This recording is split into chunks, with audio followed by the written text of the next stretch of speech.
With football season right around the corner, of course, players and coaches are getting ready. But today is all about the fans getting ready. And today, Carolina Panthers fans are getting pumped up for the upcoming season.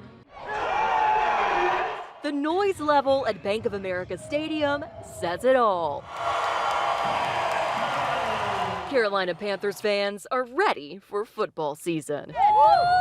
JJ Yancey, you may go to that Super Bowl.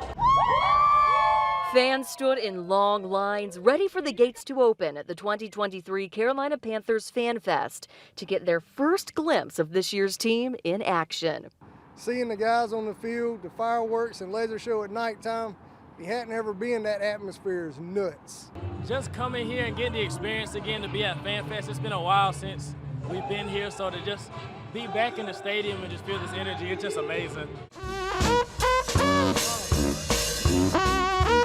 With a lot of music and, of course, a lot of cheers, fans say they're ready to see what this team can do this year. This year we've got a new core, we got a new coach. Bryce is looking good at practice, our new receivers are looking good at practice. That's what we want to see. We want to see wins and connections. Bryce Young and the new pickups we got in free agency, I just feel like we got a great team ahead of us, so I'm really excited to see what we do this year. But until that first preseason game, it's all about getting pumped up. The Panthers' first preseason game will be at home next Saturday, August 12th. In Charlotte, Sydney Shadrix, WIFF News 4. Never say, not my child. I'd never think it was my child, because we were there. It's been less than a year since Ken and Melody Bowers lost their son Brandon to fentanyl. With his work boots still left on the front porch, the loss is still fresh. He would light up a room when he walked in with his smile. God, he was a great kid. The Bowers knew he smoked marijuana, but they started to notice troubling behavior starting February 2022.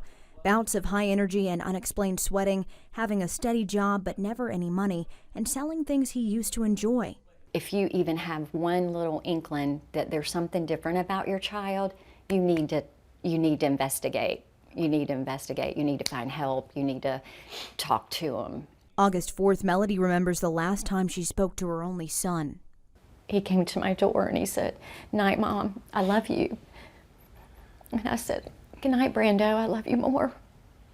Soon after, she heard a thud from his room. When she checked, he was slumped over and turning purple. She started CPR and called 911. He's already gray and blue. He's gone. Oh my God. But Brandon was pronounced dead on the scene before anyone else got home. His marijuana had been laced with fentanyl. I had already called him and told him we need to get home. But they told me that he passed before anybody was here. Pretty tough. The Bowers are determined not to let what happened to their son happen to anyone else. They've started FEAR, fentanyl educational awareness resources to protect men, women, and children like their granddaughter. I want the fear in her, and I want her to understand that her friend may not know if there's anything in it. But you can't take the chance. And the friends who gave Brandon his, probably had no clue that it was laced. The couple has spoken in local churches, rallies, and the state senate. This Sunday, they'll hold a rally in Spartanburg to use their son's death in an effort to change and save lives. This isn't about us. It's not going to bring Brandon back. We're hoping we can save somebody else. We're renovating this house. Madison Hennigan is currently working to make this house she bought in Simpsonville 2 weeks ago a home. Me and my husband were just here kind of checking out like what was left to do. I was actually kind of curious about how much storage was upstairs in the attic. Over the weekend, Madison's curiosity brought her a step closer. Actually, it was laid on top of this right here. To finding a piece of history. So we saw it as soon as we walked up.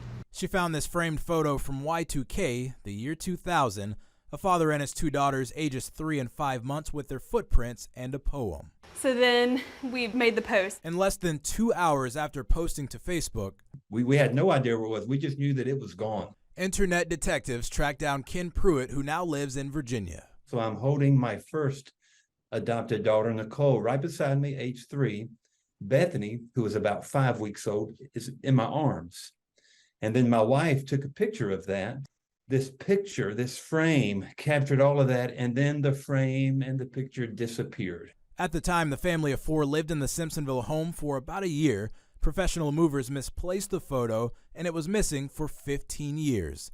Nicole, pictured on the left, now 26, living in Tennessee. What this photo is to us is really representative of our history with God and the way that He formed our family. Ken and his wife were unable to have children, so the footprints represent the everlasting imprint of adoption. They could have easily just seen that and tossed it, but she took time to look for us, which was really touching that people can still be so kind. Since the photo, their family has grown. And what God has done in our life, because we could not have our own family, He's allowed us to adopt 3 amazing daughters. And now 2 families hundreds of miles apart are forever connected.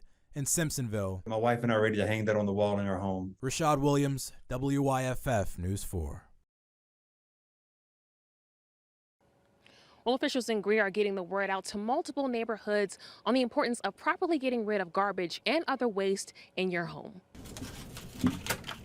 We'll be placing door hangers on every single door in the neighborhoods that are served by the Abner Creek Pump Station. Greer CPW says that in the past few months and years, they've seen more and more rags, grease, and wipes collecting at the Abner Creek Pump Station. It just doesn't break apart, and that's what happens when it gets flushed. It stays whole like this, and it wraps around all of our various equipment and creates clogs.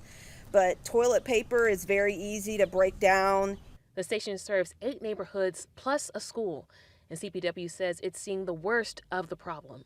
CPW also says that this is an environmental concern and that these materials cannot go into our drains or wastewater systems. And that means just putting them in the trash can. So far this year, it has sent 17 tons of these kinds of pollutants to landfills alone. It damages our equipment. It becomes costly. It's very frustrating for our guys to have to come out and clean the pump station every Friday. It would definitely make our crews a whole lot happier if folks would just remember not to discharge that stuff down the drain, just keep it, can it, and dispose of it. Today they handed out information over the Wipes Clog Pipes and Can the Grease initiatives. In addition to Abner Creek Academy, the pump station also affects 800 homes. This is not just an issue specific to Greer CPW. This is happening utility-wide, statewide, nationwide. But we're just taking a boots-on-the-ground effort to educate the customers so that they can help us protect the environment and take care of it. We're also told they'll be placing these door hangers in teachers' mailboxes at Abner Creek Academy. In Greer, Jamia Reed, WYFF News 4. This is Oliver. He lives here at the Pickens County Humane Society. It's one of the only places that takes cats in this county, and it's the only no-kill shelter in the area. And now it's in danger of shutting down. Pickens County Humane Society has been sheltering and adopting out stray dogs and cats for 52 years. Every year it shelters and then adopts out between 700 and 1,000 animals, a big help in rural areas where strays are common. According to its Facebook page, the shelter spends more on animals coming in than they make adopting them out in order to keep those adoption fees low. Now, staff is asking for the community's help in raising $30,000 to keep its doors open. And if they close, area vets say it could cause a big spike in animal attacks, parasites, and diseases. People can't get the feline leukemia and AIDS, but we can get rabies, and so that's a huge problem. If we have a lot of strays running around, biting children and people and other animals, then that's a very big problem. Already some businesses have rallied to help the longtime Pickens County staple. Director Samantha Gamble says they're almost halfway to their goal. A board meeting next week will decide the Humane Society's future. If you'd like to learn more about how you can help this Humane Society, you can go to WYFF4.com. In Pickens County, I'm Peyton Furtado, for WYFF News 4.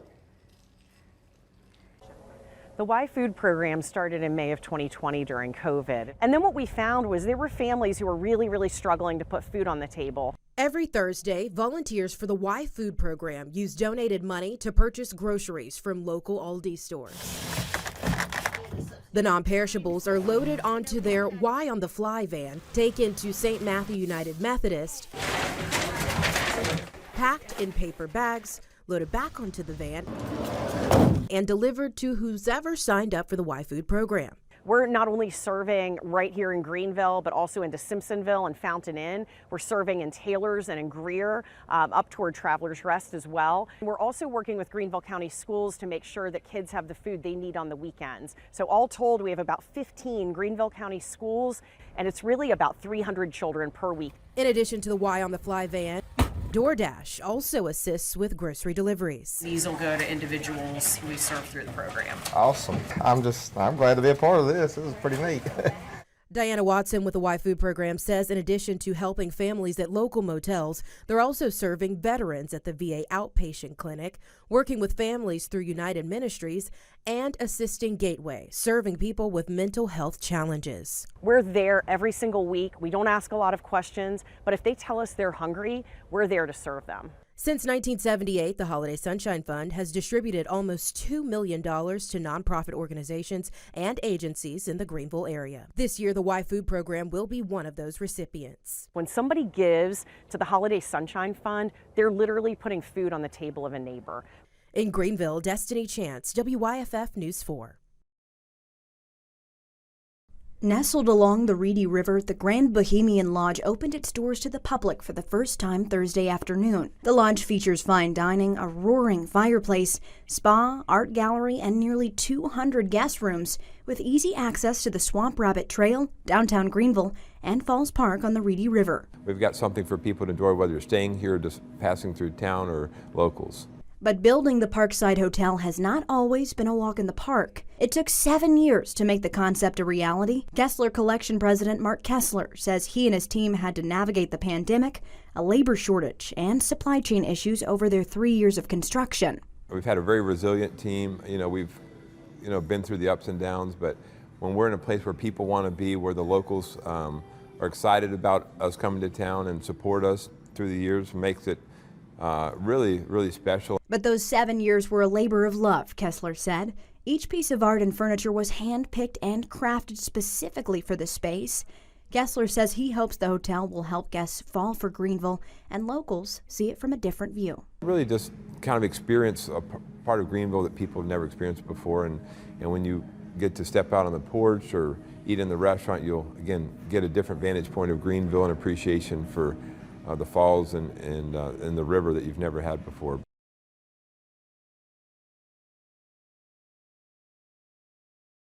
Weston Studer is working on a mission. Today I'm embarking on a Triple Everest. It's a cycling challenge. It's a worldwide challenge. Mount Everest is roughly 29,000 feet. So today I'm going to go up and down Paris Mountain over the course of 3 days. The cycling challenge is 124 laps that would equal 508 miles. And he's doing it all to raise money for his good friend, Lauren. She saw me through my first marathon in 2014. She was my coach through my first Ironman.